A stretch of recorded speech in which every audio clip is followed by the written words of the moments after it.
Today we are exploring one of the fastest growing sectors in Malaysia, the data center industry. Aligning with Asia-Pacific data center market movement, Malaysia's data center sector is entering a new phase of expansion fueled by artificial intelligence, AI adoption and large-scale hyperscaler investment. As one of Asia's most cost-competitive markets, the country offers developers a strong balance of affordability, policy stability and regional connectivity, reinforcing its role as a strategic alternative to higher cost hubs across the region. The Data Center Construction Cost Index 2025 from Global Professional Services company Turner Townsend benchmarks construction costs across 52 markets worldwide. Ranked 17, costs have remained relatively stable at $11.37 per watt, and Malaysia continues to attract investment through its combination of competitive build rates, growing hyperscale capacity and increasing regional significance as a scalable alternative to Singapore.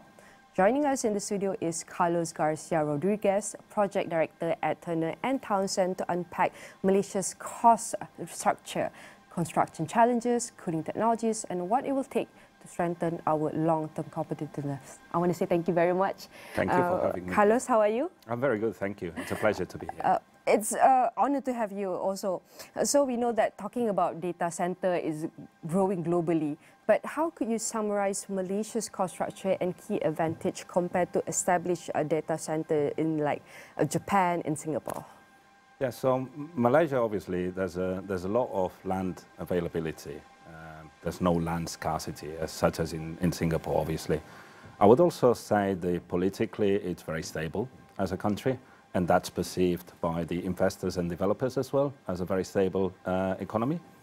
And I would also say that the skill of the market and the labor market itself in Malaysia is at par to the biggest economies in the world, I would say. So obviously all of these builds into an ecosystem that flourishes international investment coming from the US, from different regions in the world. And obviously Malaysia is in a great position to continue this race into the AI world. How do you factors like land costs, labor availability and local regulations in Malaysia affect the overall project delivery and timeline and budget? It's not easy because we know that a lot of experts have to be focused. Maybe you can share with us. Yeah, I can share with you. Let me start with the regulatory approach. So over the past few years, Malaysia has streamlined the permitting process, especially I would say on the fire department, fire regulation. And I would say the same, especially in the state of Johor in the south, where there's new bodies making sure that the data centers are aligned to the Malaysia plan of digital economy.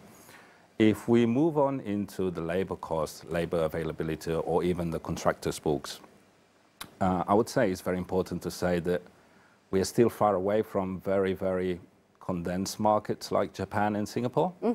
In Japan, the order books for the contractors are full until 2028. So to start the construction in Japan, it takes time. Here in Malaysia, we're still in a heating wave. Obviously, it's something to watch out, but as more international contractors and local contractors venture into data centers, I do think that we still have room for growth in the country.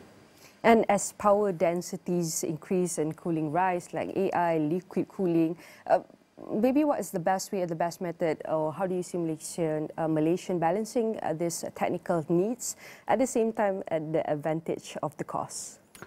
So I would like to focus first on the society itself, on the citizens. So obviously data centers consume a lot of power. They use a lot of water. So I do think that Malaysia has taken the right steps by securing additional power, securing green lane initiatives for faster access for data centers into power. So I don't think that on that area, as a national undertaking, I do think that Malaysia is taking the right steps. Now, when it comes to other factors such as costs, well, I'd like to point out the new SST introduced a few months ago by the Malaysian government. That's obviously impacting the data center industry as well as other industries, because now operators and investors need to account for additional 6% of construction cost. as they venture into Malaysia with investments. So that's something that they are actually taking into consideration. And on the other hand, during the operations, the public water company in Selangor, Tenaga Nasional Berhad, have also increased the fares and the tariffs for data center operators. So that's something that obviously needs to be balanced into a TCO, total cost of ownership, when data center operators decide to make investments in Malaysia. So this is one of the key factors that you mentioned. We also that the trend in Malaysia is heating right now. Also, we need to take a look at the opportunities and the risks.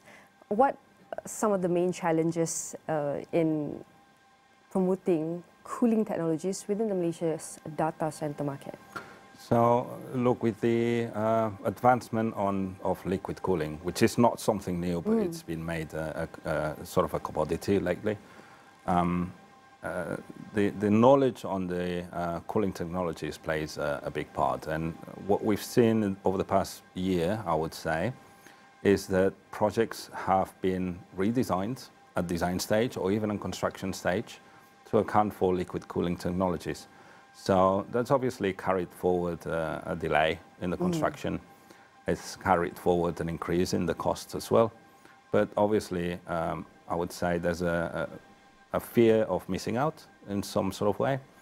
And then obviously data center operators and investors, they need to account for these investments, as when we build these buildings, they will be there for 20 or 25 years. So they need to be accounted for all the technologies that we'll have in the future. And definitely this is a long-term strategy. And talking about long-term strategy, implementations and planning, what strategies are being used by operators, developers to mitigate risk from the supply chains or cost shocks, particularly in the construction materials and critical equipment? So I would say the critical equipment is somehow in a bottleneck, I would say. So that's why data center operators are reaching out to distributors of UPSs, generators, chillers, cooling towers to book orders in advance. So there's a trend to do bulk ordering on a global level, not only on Malaysia level.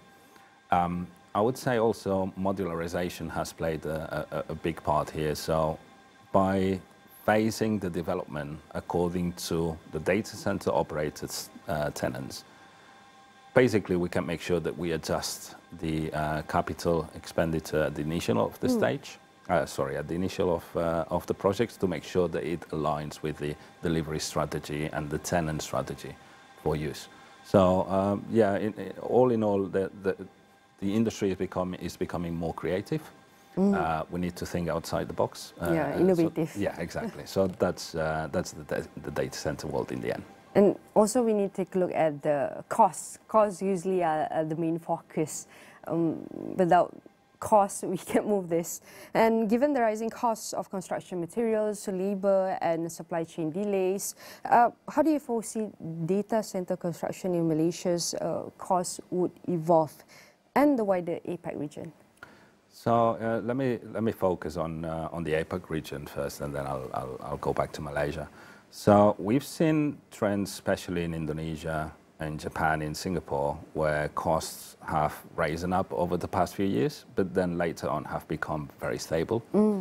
I do see Malaysia having this sharp cost increase over the past 3 years. However, my forecast is that over the next 4 to 5 years, Malaysia cost of construction will stabilize, especially as considering that there's a big pool of contractors currently delivering data centers in the country. I don't foresee many issues happening like the issues that I was mentioning before in Japan on the pipeline of contractors. So that's something that I do think it plays a big role. Besides that, I do think that the policymakers are looking into the right things as well. We can look into, incentives to continue delivering data center projects in Malaysia. And what I would encourage everyone to look at is how, as a society, we benefit from the data centers, because obviously construction is one stage. But after that, data centers will be operated. Can we build an AI economy in Malaysia at the back of this? And what's some of the policy or incentive that could accelerate data center growth in Malaysia? So obviously tax exemptions for overseas investments is something that the government is looking at. Obviously there are other things such as green lane initiatives for permitting. There are other areas that we could focus on, such as the Johor economic zone, the special economic zone. So obviously this needs to come along with a policy debate. It's not something that I'm in a position to advise. But obviously I do think that dialogue is important among the government, the data center operators, contractors and society as a whole to make sure that we can continue building in data centers in Malaysia. Probably my last questions. We know that we are growing trend in Malaysia. So what are some of the best policy, incentive, strategy or ways that we can learn from other countries, probably with more advanced economies that have more funding, that have more money to accelerate the data center growth? What are some of the things that we can learn and adapt from them? So I must say that Malaysia has learned a lot and has learned from shortcomings that happened in other countries, Europe, Singapore. So at some point in time, not too long ago, probably around 5 years ago, several data center construction moratoriums were implemented in several countries. One of them is Singapore, for instance. Another one is the Netherlands, especially the area around Amsterdam, whereby the government realized that there was not enough power for data centers and the citizens. Now, we got quite close to this situation in Malaysia, especially in Johor. But I do think that the government reacted swiftly by implementing the additional governances in the state of Johor, which have warranted power for not only for data centers, but for society. So I do think that Malaysia is learning from those mistakes. So, and I'm happy that this is not happening in Malaysia, actually.